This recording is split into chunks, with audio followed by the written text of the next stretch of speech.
Pasvalio krašto muziejuje vyko konferencija skirta Laisvės gynimo 20-mečiui paminėti, kurioje dalyvavo bei prisiminimais dalijosi pasieniečiai ir laisvės gynėjai.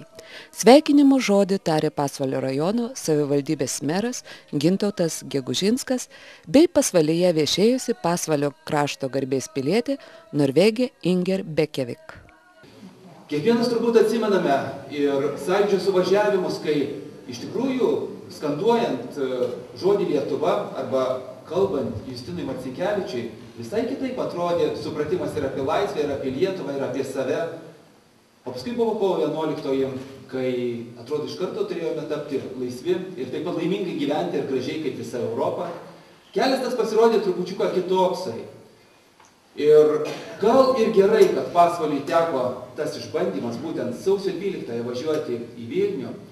Ir beveik 400 mūsų rajono žmonių buvome kartu tenai, stovėjome greta parlamento. Iš tikrųjų, gal neatsimename, kas stovėjo greta, bet vienybės jausmas, kad jeigu kas atsitiks, mes stovėsime, tai šitas turbūt niekada širdį neišblės. Konferencijoje dalyvavusi kovo 11-osios akto signatarė Lietuvos Respublikos krašto apsaugos ministrė Rasa Juknevičienė pasidalino prisiminimais apie 1991-uosius, kai Lietuvos pasieniečiai buvo nuolat puldinėjami Rusijos omonininkų, o į didžiąją politiką jos kelias vedė būtent iš Pasvalio. Nuvažiavom į Saločius, kalbame su vyrais, vyrai jau mums pasakoja, kaip nekartą buvo užpulti. Rygos Omono atvažiuoja su keletu mašinų, iššoka greitai, sudegina tą namelį, juos išrengia, nudrasko uniformas, jie jau būdavo pasiruošę, apačioj turėjo treningus, kitus drabužius ar kažką panašaus, kad jie neliktų visai be nieko. Ir mes jau ruošiamės išvažiuoti, stoviu, prisimenu nugarą į kelią, pagrindinį iš Rygos ateinantį, mašina šalia, Žiguliukas 8 ar 9 mūsų kažkoks buvo, neatsimenu, baltas, tik žinau. Ir vyrai žiūrėdami pro mūsų galvas į kelią, sako, atvažiavo.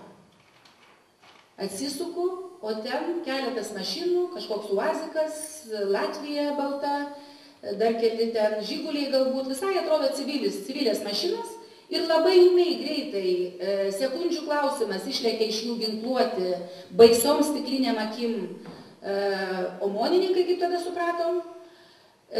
Matosi, kad pasiskjaujiem ta užduotis buvo paskirstyta, vieni prie mūsų vyrų greitai juos pastatė rankom aukštyn prie jau degančio namo, to vagonėlio, iš karto ten sumetė tuos skysčius atitinkamus padegamuosius, uždegė, o aš, žinot, parlamentarė, einu prie vieno jų ir sakau, rodau pažymėjimą, ką jūs čia darot, aš esu aukščiausios tarybos deputatė, jūs neturite teisės to daryti.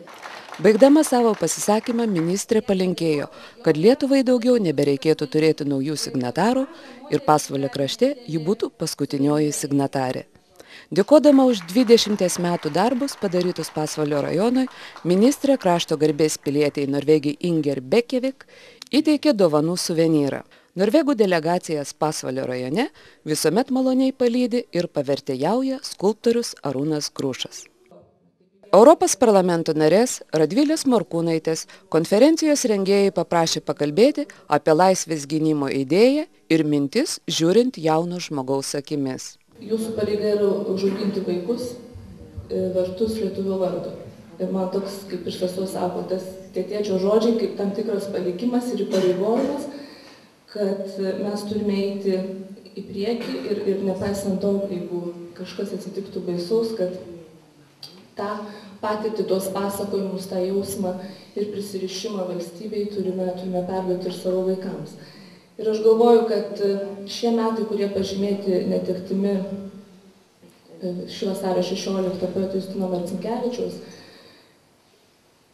ir žinoma tai, kad tų žmonių 18 metais atkūrus Lietuvos nepriklausomybę jau seniai nebėra, bet kad šitie žmonės, kurdami, eidami į priekį, keldami tautą, jie ko gero tikėjosi, kad atsiras jaunų žmonių karta, kurie perims tą estafetę.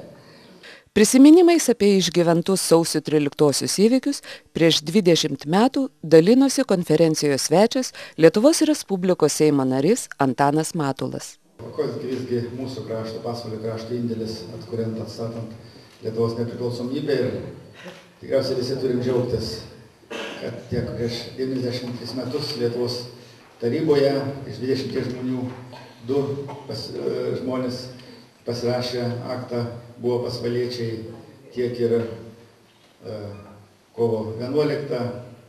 Aš bent suskaičiavau 6 ar 7 Pasvalio krašto žmonės, kurie tikrai labai garbingai, gražiai atstovavo mūsų kraštą, pasirašė nepriklausomybės akto, tapo nepriklausomybės akto signatarais.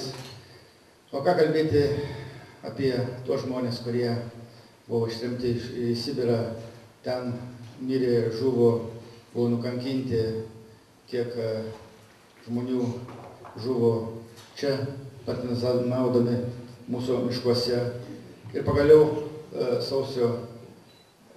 kovo 11, kada daugybė autobusų išvykom į Vilnių prie parlamento ginti mūsų valstybę, galbūt nežinodami, kad kokie įvykiai mūsų laukia. Konferencijoje dalyvavęs skulptorius Kęstutis Krasauskas papasakojo apie gyvenimo tarpsnį prieš 20 metų, kai apsisprendė pasitraukti iš tarnybos sovietinėje kariuomenėje, tačiau vėliau už šį poelgį buvo suimtas. Praktiškai jau trendo tą nuotaiką, kad nepriklausomybė jau toj jinai turi būti. Ir vyko rinkimai ir kovo 11 mes susirinkę lietuviai, buvom 4, sėdėjom prie radijo imtuvo ir laukiam, kada bus ta kovo 11. Nuo pat ankstaus ryto. Įsijungė radiją, nieko neveikėm, nieko nedarėm. Ir kada buvo jau vėlai vakare paskelbta nepriklausomybė, mes rėkėm kaip pasiutę, tikrai to žodžio prasme. Mes klykėm, džiaugiamės, net pažadėtom visą kazarmą, sukilo kareiviai, kas čia nutiko, sakom, viskas, jūs esate svetimšaliai mūsų šalyje. Tai aišku, karininkai pasimetę, nieko nežino, ką daryti, kaip elgtis. Neužilgo į Rūglą buvo atskraidinta Pskovo divizija. Mes viską matėm, kaip ten ruošiasi, kad ten ruošiamas yra ir technika ruošiama, ir praporščikų mokykla buvo, tai irgi sujudimas praporščikų mokykloje. Kadangi mes jau nieko nebeveikiam, jau užsieniečiai okupaciniai kariuomeniai, tai mes rinkom žinias ir skambindavom į aukščiausią tarybą ir tiesiog pasakodavom, kur kokie judėjimai, kur kokie kolonai išvažiuoja, kada išvažiuoja, kaip važiuoja. Nežinau, ar kas tą protokolavo, bet tas žinias teikdavom. Ir praėjus kelioms dienoms po nepriklausomybės paskelbimo buvau pakviestas į kabinetą. Karininkai pasisodino ir nežinau, kokiu tikslu ėmė klausinėti. Sako, štai, tu esi jau baigęs tarnybą, tau liko 2 mėnesiai, 1,5 mėnesio ir namo. Ar nenorėtum anksčiau namo? Koks kareivis nenori anksčiau namo? Ir tada toks pasiūlymas, o jeigu tu sudalyvautum kokiai nors akcijai? Sudalyvauji, mes tave ir paleidžiam. Ir tada labai puikiai pradedi suvokti, kad ruošiami yra kadrai lietuviai prieš lietuvius. Mano atsakymas buvo neigiamas ir praėjus pusantros paros gavau kelionės lapą nuvykti į Černiachovskį. Renginyje dalyvavęs Alfredas Remeika, vienas pirmųjų Pasvalio užkardos pareigūnų bei parlamento gynėjas, papasakojo, kaip jo vadovaujamai pamainai net 5 kartus teko nukentėti nuo kariškių agresijos.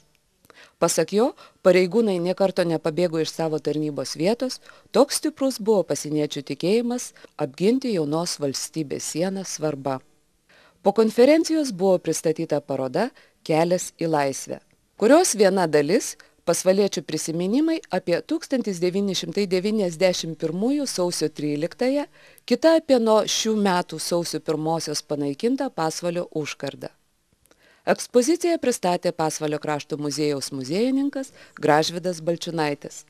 Vieno pirmųjų pasieniečių pasvaliečių Audriaus Mažuolio iniciatyva buvo išsaugotas atminimas apie Pasvalio užkardą. Eksponatai primins 20 metų pasieniečių veiklą Pasvalio krašte. Kviečiame apsilankyti Pasvalio krašto muziejuje ir susipažinti su naujai įrengta ekspozicija. Muziejininkai laukia parlamento gynėjų, pirmųjų nepriklausomybės metų pasieniečių, muitinės pareigūnų, krašto apsaugos savanorių prisiminimų. Juos į muziejų galima atnešti užrašytus, atsiųsti elektroniniu paštu arba papasakoti užsukus į Pasvalio krašto muziejų.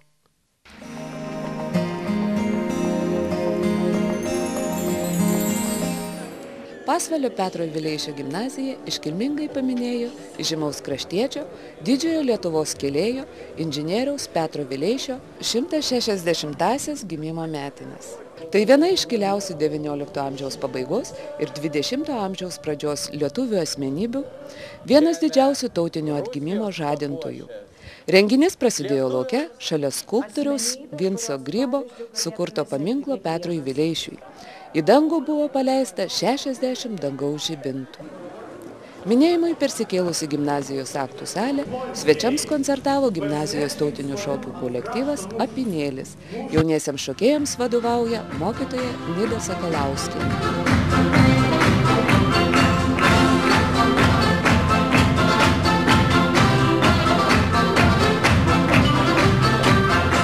Gimnazijos mokiniai priminė Petro Vileišio nueitą netrumpą kūrybingą gyvenimo kelią. Tai buvo vienas žymiausių geležinkelių ir tiltų per giliausias upes tiesėjų carinėje Rusijoje.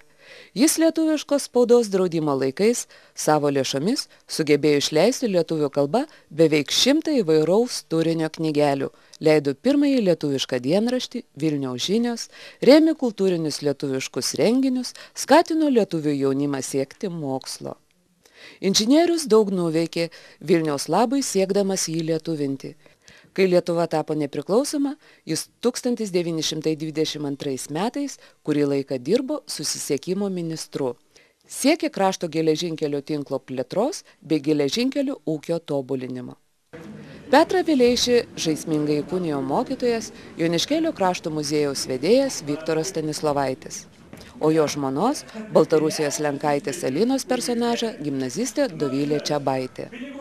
Su žmona jie bendraudavo tik prancūzų kalba. Petras Vileišis gimė Mediniuose, gausioje Vincento Vileišio ir Agotos Mačėnaitės šeimoje. Aukščiausių ryškumo Lietuvos asmenybė aktyviai dalyvavo lietuvių visuomeniniame judėjime. Rūpinosi švietimu, materialiai rėmė lietuviškos spaudos leidimą, pats rašė ir vertė knygas. Jis darbštumą ir stropumą laikė itin reikšmingomis būdo savybėmis. Inžinieriaus Petro Vileišio jubiliejaus proga buvo surengtos naujų vileišiečių organizacijos narių krikštynos. Šiemet jais tapo organizacijos vadovės, istorijos mokytojos Birutės Paljanskienės auklėtiniai. Petro Vileišio sesers Onos anūkė Dalia Klungevičiūtė pakrikštijo naujus narius. Gimnazistai priėmė priesaiką ir sugiedojo Vileišiečio organizacijos himną. Į Petro Vileišio jubiliejaus metines buvo pakviesti mūsų kraštiečiai, jo vardo fondo nominantai ir svečiai. Šis fondas skyrė Petro Vileišio premijas bei diplomus geriausiems abiturientams, mokyklai nusipelniusiems mokytojams, nuoširdžiai su mokykla bendradarbiaujantiems visuomenės atstovams.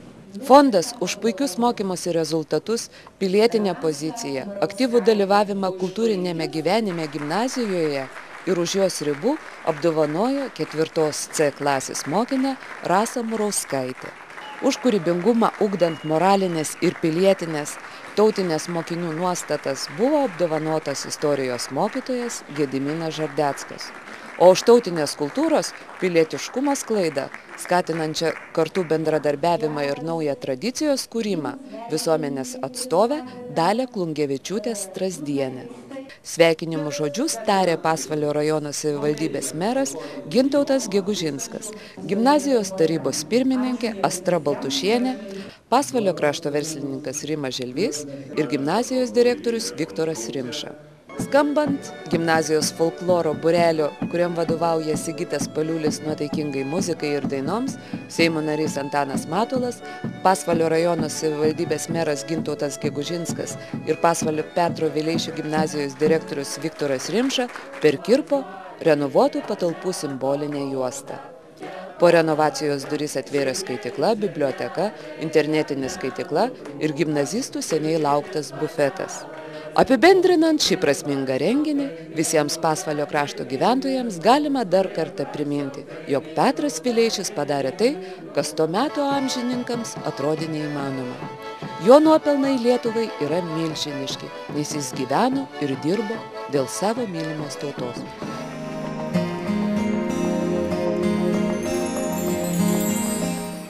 Pasvalio kultūros centre vyko vaikų ir moksleivių, lietuvių liaudies kūrybos atlikėjų, konkurso Tramtatulis rajoninis turas. Šokit, dainuokit, linksmi būkit, propaguokit mūsų senasias lietuvių liaudies tradicijas ir smarkiai nesinervuokit, viskas bus labai gerai. Komisija, jeigu jau kanas biški ne taip, tai jūs gal negirdėkit geriau, bet jūs labai rimtai ten nusiteikė. Bet vis tiek, gal širdis jų atsileis, klausant šitų gražių vieversėlių atlikimą, tai gerą pasibuvimą, geros šventės ir nesvarbu, kas bus pirmutinis. Svarbu, kad dalyvauja. Nepasiseks šiandien, pasiseks rytoj. Šaunuoliais. Konkurso dalyvius vertino komisija. Panevėžio kraštotyros muziejaus etninės kultūros skyriaus vedėja etnomuzikologė Lina Vilienė, savivaldybės administracijos švietimo ir sporto skyriaus vyriausioji specialistė Vida Stokienė bei Pasvalio krašto muziejaus direktorė Vitutė Povilionienė. Geriausiais lietuvių liaudies kūrybos atlikėjais buvo pripažinti Pasvalio kultūros centro Balakėlių skyriaus jaunieji muzikantai Simonas Petkevičius, Elvina Gaspariūnaitė, Meida Rutkauskaitė ir Monika Šimeliūnaitė. Jaunųjų atlikėjų vadovas Albertas Bertašius.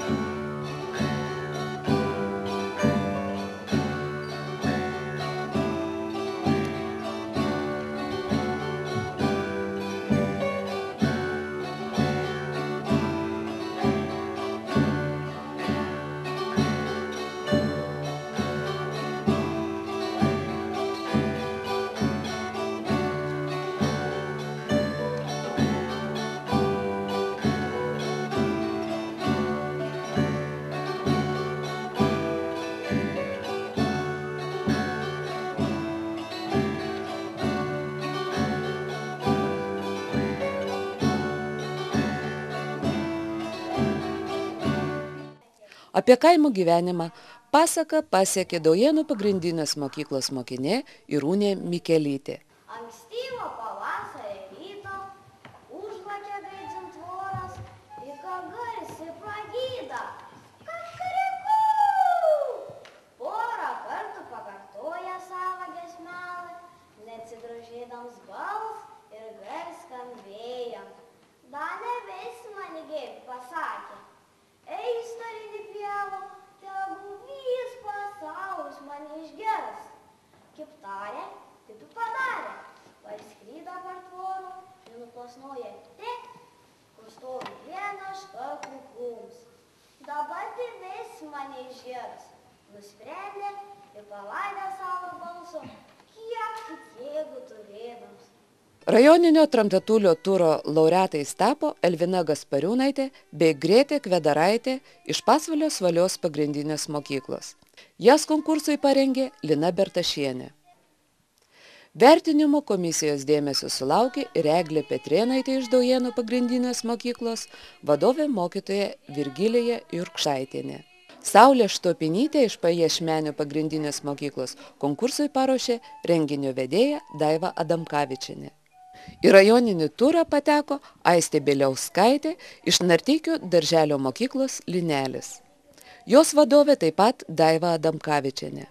Lukas Simpsonas atstovavo Pasvalio kultūros centro Raubonių skyrių.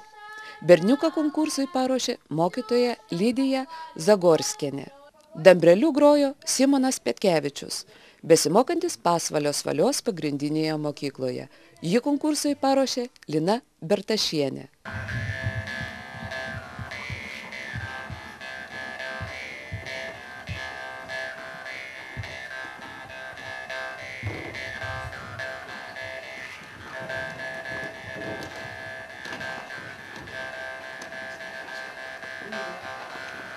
Vaikų ir moksleivių Lietuvos liaudės kūrybos atlikėjo konkurso Tramtatulis rajoninio turo laureatais tapo ir Ieva Balčiūnaitė, Saulė Štopinytė ir Vakarė Gykytė iš Pajašmenių pagrindinės mokyklos. Konkursui mergaitės paruošė Daiva Adamkavičienė. Komisija įvertino ir dar 2 jos mokinės – Gerda Grybauskaitė ir Jurgita Kiršinskaitė iš Joniškėlių Gabrielės Petkevičaitės Bitės gimnazijos. Pasvalio Petro Vileišio gimnazija kitame Tramtatulio etape atstovaus Aurimas Lazdynas, Edita Mikėnaitė ir Vida Kazilionytė. Gimnazistus paruošė mokytojas Sigitas Paliulis. Šie atlikėjai kovo 18-ąją koncertuos Panevėžio bendruomenių rūmuose vyksiančiame Aukštaitijos regioninėme Tramtatulio ture. Konkurso laureatų koncertas bus organizuojamas kovo 15 dieną, antradienį 12 valandą Pasvalio krašto muziejuje. Maloniai kviečiame dalyvauti. Konkursą Tramtatulis organizavo Pasvalio rajono savivaldybės švietimo ir sporto skyrius bei Pasvalio kultūros centras.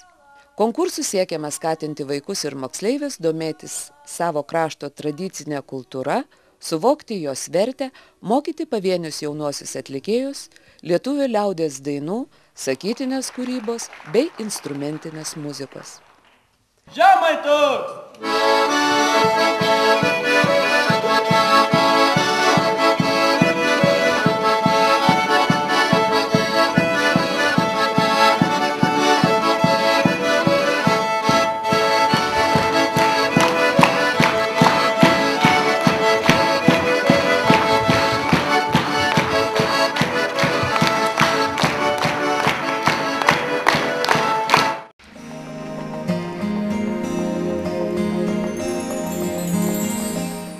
Labą dieną, norime supažinti rajono gyventojais su nuo kovo 1 dienos įsigaliojusiais teisės aktų pakeitimais, susijusiais su atsakomybė vairuotojams ir su šaunamųjų ginklų registracija. Tai pirmiausia, norėčiau papasakoti apie dujinių ginklų registraciją, kuri nuo kovo 1 dienos yra jau privaloma. Ir visi asmenys šiuo metu turintis dujinių šaunamosius ginklus privalo iki 2014 metų sausio 1 dienos juos užregistruoti policijos įstaigose ir gauti nustatytą tvarką išduotą leidimą. Tai todėl dabar visi, kurie jau turi įsigiję ginklą, privalo jį pateikti policijos įstaigai, kartu pateikdami prašymą išduoti leidimą šiam ginklui laikyti ir nešiotis.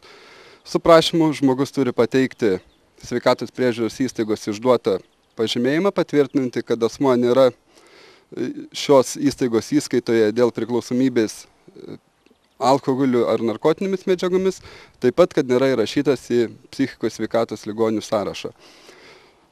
Mes gavę šį asmens prašymą ir ginklą, sutikrinsime ginklo numerį, pažiūrėsime, ar šitas ginklas nėra ieškomas ieškomų daiktų registre. Bus tikrinama asmens reputacija, ar asmuo yra nepriekaištingos reputacijos, taip pat bus vertinamas ginklo tinkamumas naudoti. Ginklo tinkamumas naudoti susidės taip pat iš kelių etapų. Jeigu pateiktas ginklas akivaizdžiai neturi jokių trūkumų, jisai paties pareigūno, kur priėmusi dokumentus, sprendimu bus pripažintas tinkamu naudoti ir grąžinamas jį pateikusiam žmogui.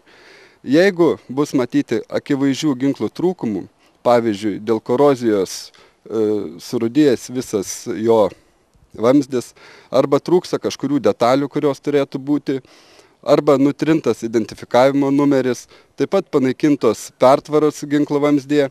Tokiu atveju bus šaukiama komisija, kuris spręs, ar šitas ginklas tinkamas naudoti ar netinkamas naudoti. Jeigu komisija nuspręs, kad ginklas tinkamas naudoti, jisai bus grąžinamas taip pat jį pateikusiam asmeniui, o jam bus išduotas neterminuotas leidimas laikyti šį ginklą ir nešiotis.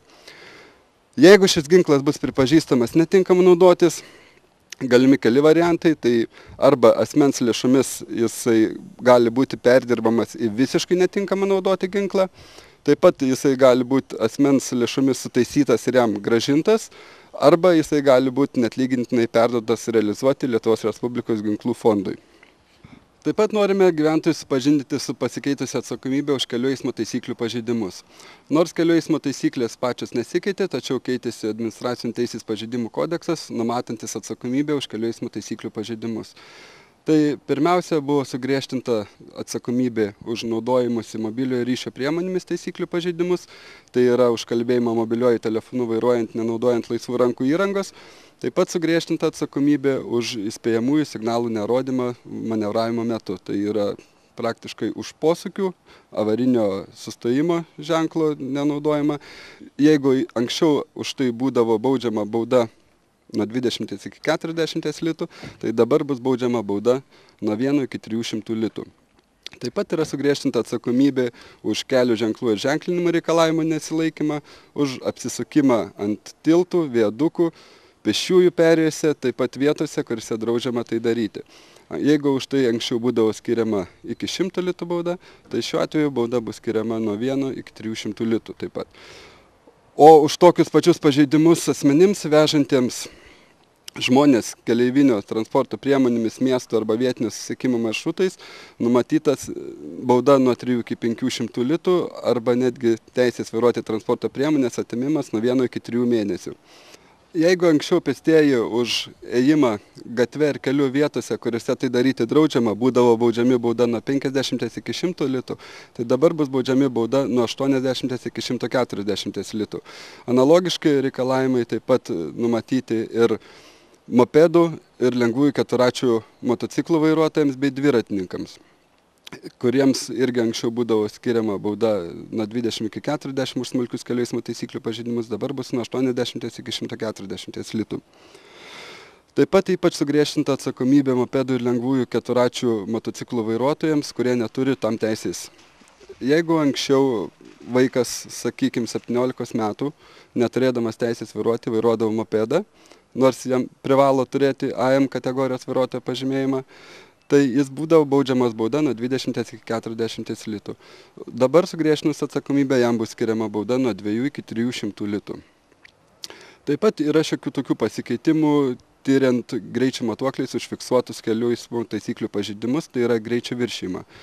Kadangi duomenis visus apie greičio viršijimo faktus gauname automatiniu būdu per kompiuterinę sistemą, būdavo šiokių tokių problemų, nes mes gavę greičio viršijimą užfiksuotą nuotrauką, kviesdavome transporto priemonės savininką ir aiškindavomės, kas vairavo transporto priemonę ir viršijo ją greitį.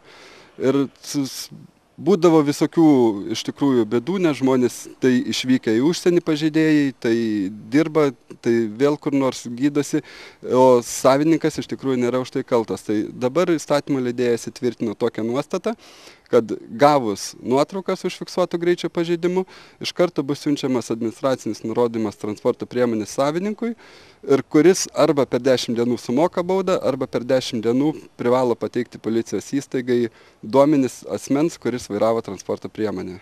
Savo ruožtu norime priminti pėstiesiems ir dviratininkams. Kadangi rajone iš tikrųjų nemažėja eismo įvykių, kurio metu nukenčia ši pati pažeidžiamiausia eismo dalyvių grupė, prašome jūsų visų dėvėti atšvaitus, dėvėti šviesą atspindinčias liemenes. Taip pat primenu, kad dviračio priekyje turi degti, nebūti, o degti baltos šviesos žibintas, gale raudonos šviesos žibintas, o ant dviračio ratų turi būti oranžinės spalvos atšvaitai. Pėstieji, eidami tamsiu paros metu keliu, neapšviestose kelio ruožuose, privalo vilkėti šviesą atspindinčią liemenę arba segėti prie drabužių atšvaitą arba kitus šviesą atspindinčius elementus.